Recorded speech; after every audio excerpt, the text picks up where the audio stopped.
Welcome everybody, my name is François Letarte and this is my channel D30, a channel about tabletop role-playing games. So today I will do a review of Argor fantasy role-playing game.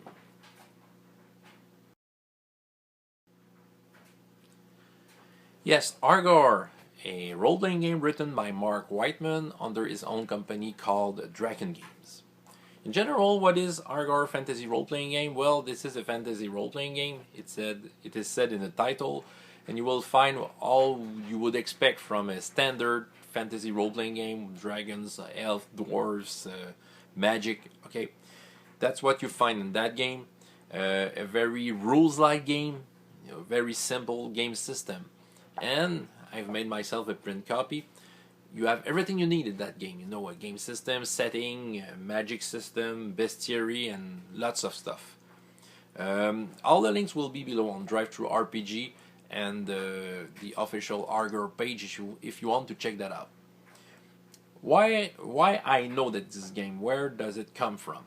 At Brigade Con 2014, I was the host of some prizes that were given between participants, and one of them was Argor.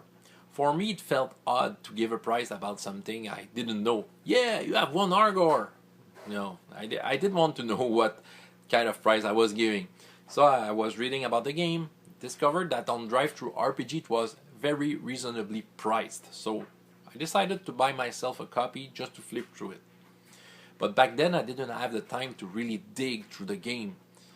So this year, with my RPGS OneShot Project, maybe you have heard of it, I decided to put Argor on the list, and that is the game I'm in right now. So far I have made a one-shot in French. You can find that on my channel, and May 7, 2016 I will do another one in English. So if you happen to watch this video after May 7, 2016, there's an English one-shot using Argor on my channel if you want to check that out. So that's the game I'm in right now. What I want to do today is to flip through the book and comment what's in there and give my opinion of the game. You will have a broad overview of what is Argor fantasy role-playing game. Okay, first of all, character creation. You generate attributes, and with a system that may seem familiar, you roll 4d6 and you drop the lowest. Okay, you know what I mean. Strength, dexterity, constitution, willpower, and intelligence. Something interesting about this game, if you play different races, the number of dices that you will roll will be different from one race to another, which makes the different races feel different at the core of the character creation. I think it's interesting. As for the attributes, they will generate modifiers, only positive modifiers, ranging from +0 to +8. After that, usual stuff, you will determine your damage bonus based on your strength, calculate your hit points, and your psyche, which are the magic points of that game system. You need that to cast spells. Okay, after that there are skill types. Skill types are the broad categories under which all the skills are classified. For every skill types there's a formula, a calculation to do based on the modifiers of the attributes to know how many skill points you will give throughout all the skills under those skill types. Combat skill types: agility, perception, craft and knowledge, and magic. These are the skill types, and under that you have specific skill. The skills are broadly described, only one sentence or one paragraph to the most. Let's take an example. Climb: the ability to climb up or down a steep surface like a wall, rock, face, or tree. That's all is written there. The author is expecting you to know what is the action, the ability to climb. And I think that's correct. That's the kind of game system that I like. There's no lengthy explanation on what is climbing with charts and all that stuff. You have to interpret the roles as you wish, as a game master. There's lots of ruling involved into that game. If if you like that type of gaming. The game system is very simple, in fact.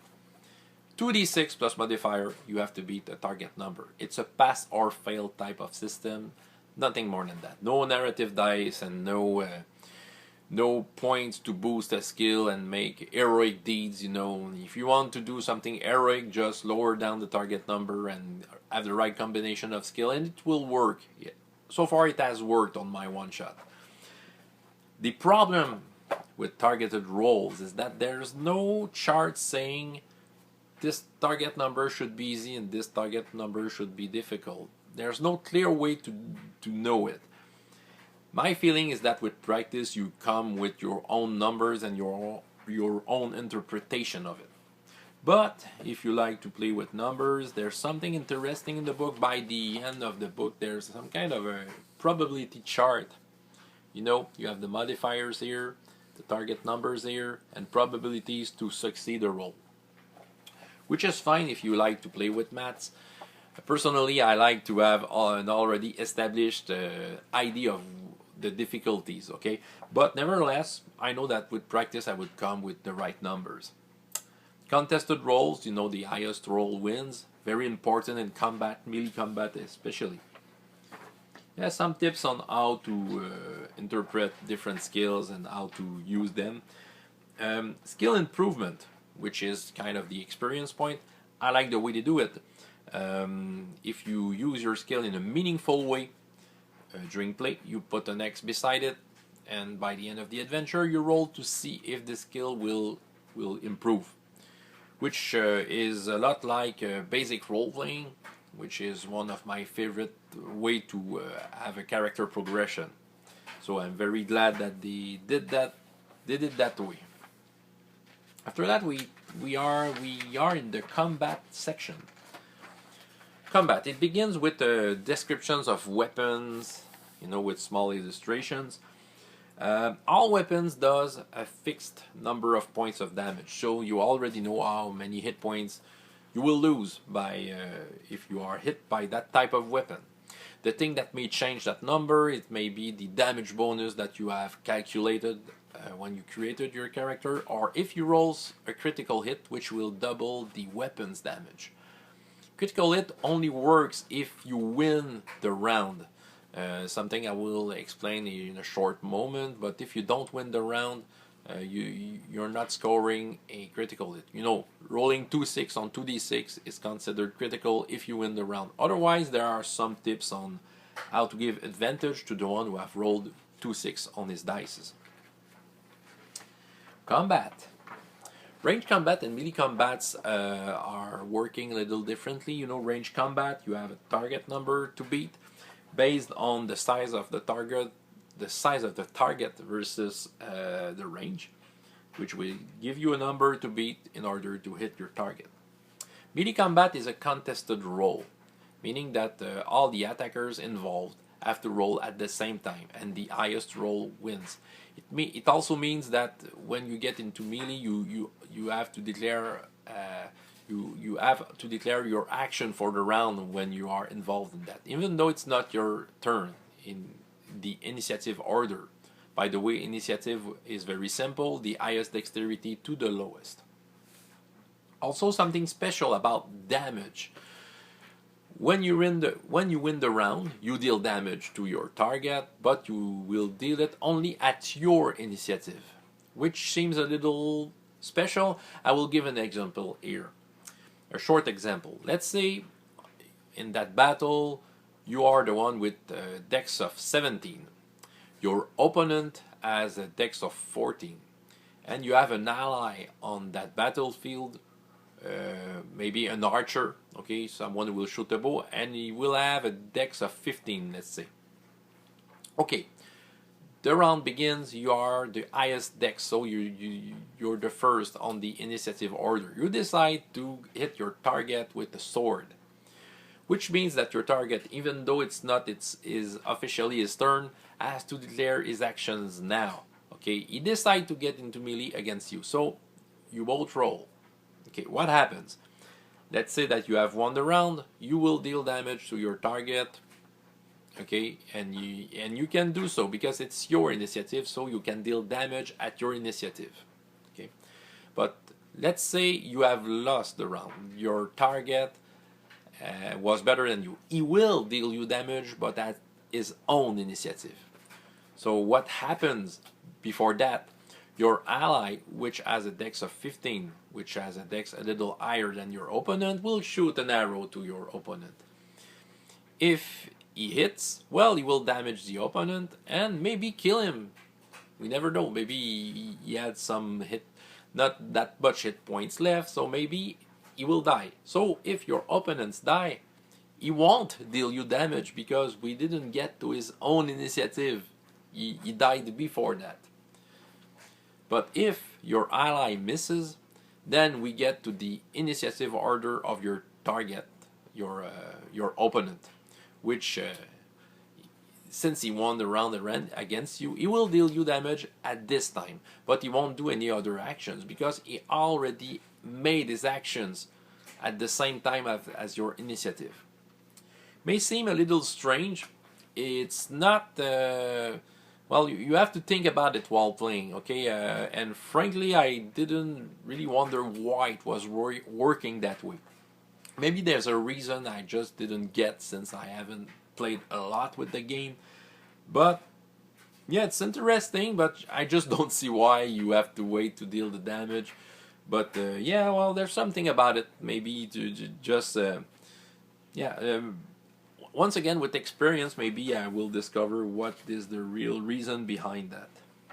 Yeah, using shield in that is very cool. You know, if you have a shield and you are hit, you have lost the round, you can say that I use my shield, which will automatically absorb the damage, but your shield will get the damage. So your shield may break during combat, but you have no rolls to make for your shield. Your shield works, and that's all. Some rules about other types of damage, fire, acid, and all this such. Some rules about the armors. And healing. Well, first of all, when you get to 0 hit point at that game, you are dead. Okay, the old school way to deal with it. There's no minus and conditions, you know. If you get to 0 hit point, you're dead. And healing, that's something that I like, but it's very gritty. You know, you regain 1 hit point, you know, per day. And if the healer is very, very good, maybe we'll get another one. If he heals you, you know, healing is not an easy business here. So you have to think twice before entering combat. Magic. Well, it's very tied to the setting that is on that book. I like the way they deal with that. The only thing, I wish there would have been more spells. You know, there's quite a number of spells, but I would have felt to have just a couple more. Nevertheless, it's a very, it's very rules light, so yeah, it's easy, I guess, to create spells and just incorporate them. But yeah, a little more spells wouldn't have been bad. Okay, casting a spell, you spend the point, the spell works automatically. The only thing preventing that spell to work is if in the spell description there are a roll that your target may make to avoid it, or if you are a victim of a counter spell. Okay, you learning magic into that world is very interesting. When you learn a new spell, you can't learn another one yet. Okay, you have to go out on an adventure and use your spell efficiently. Okay, and if you do, you come back to your magic school and tell the tale about how you have used your spell. And if your teachers think you are worthy of it, then you can learn a new spell. I like the way spell progression is in that game world. What else? 2 pages on the religions.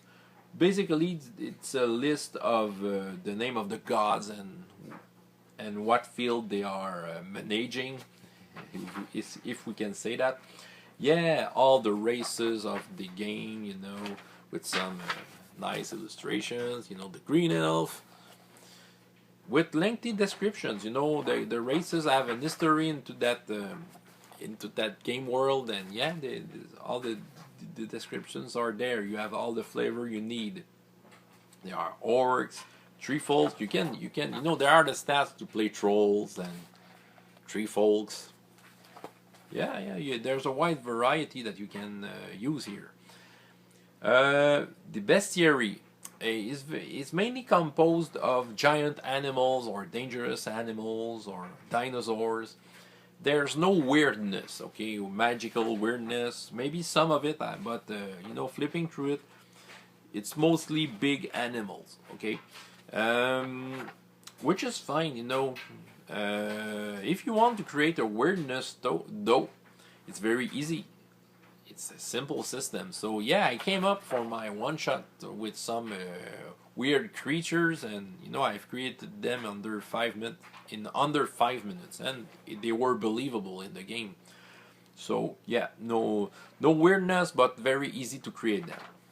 The setting, Argor. There's a brief history, a couple of pages, the timeline, a nice map of the place, map with names, and map with no names to give to your players, and a gazetteer of all the names that are on the maps in alphabetical order, and every entry is 1 paragraph maximum, which is something that I love in a setting.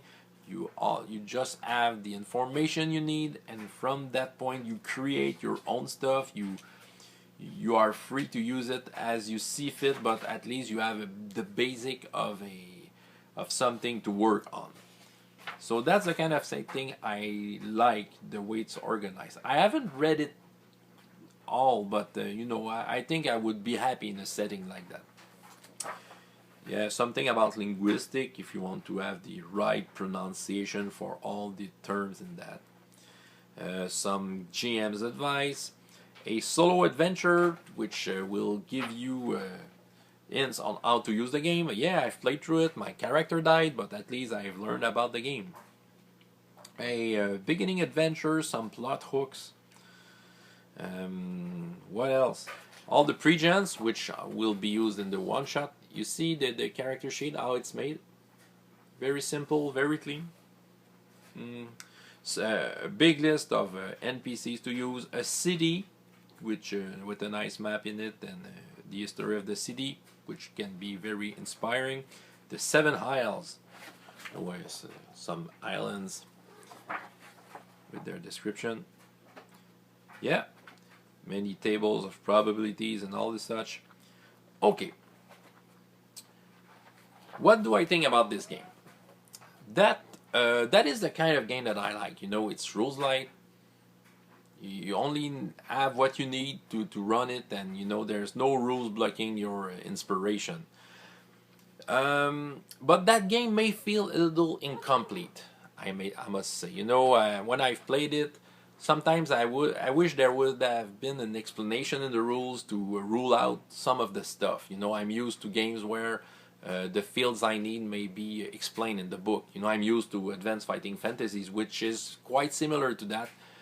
But the game has little more explanation. Though it's so rules light that it's easy to house rule whatever you want. If you are the kind of players who love to house rules the stuff in a game, that is a perfect game for you, because the game system, the basic is solid, it's simple. There are many holes for you to fill. If you are used to games like Pathfinder, you will find the game very incomplete and with many holes. Maybe it's not the game for you, but for those who like to, like I said, house rule a game, that is a perfect game.